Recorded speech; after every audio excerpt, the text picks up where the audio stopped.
I admire his ability to celebrate individuality. He is always challenging you to rethink your prejudices about people, and he tends to do it with a great deal of wit. So it becomes a wonderful mixture of challenging, subversive, challenging, like any great artist should be doing. You know, look at it like this, don't judge me like that. But with an ability, at times to be incredibly moving, and other times to be beautifully styled and crisp and funny. And I think, given how short his life was, how little he wrote in one respect, it's an amazing body of work.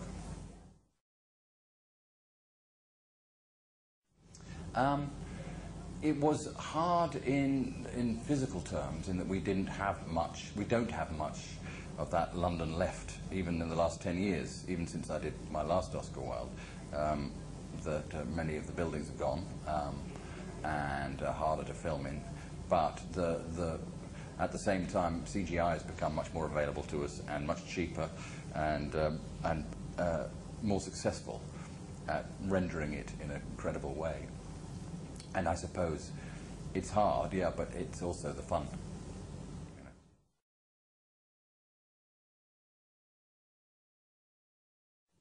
Well, that's another of his provocative statements, because I think what he means is it should not have to justify its use. In other words, you don't have to put it to some, what he would consider demeaning practicality. It exists in a sphere of its own and has its own life and its own universe.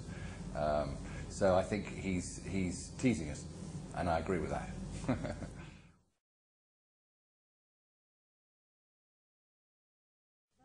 Yes, it did.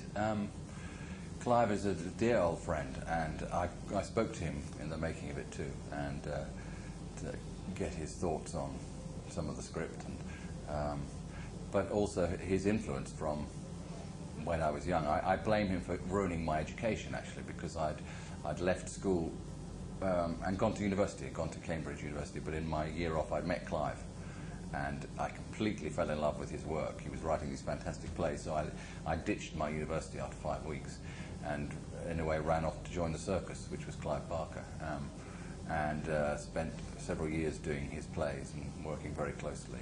And I think he has been a huge influence on me, and I'm a great admirer of his seemingly bottomless imagination. I mean, he's the most creative myth maker, I think, around.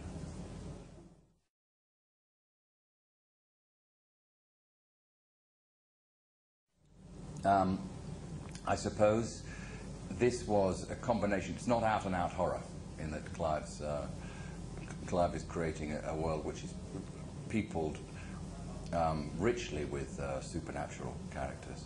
Here, if you like, there's one element of supernature in it, which is the picture. In a way, everything else is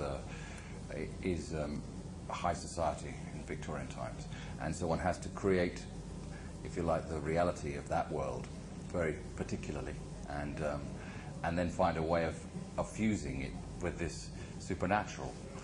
In fact, even in the writing and the shooting, we were never sure how far to push the supernature, you know, and I didn't want it to become hokey, if you know what I mean, by that kind of phony.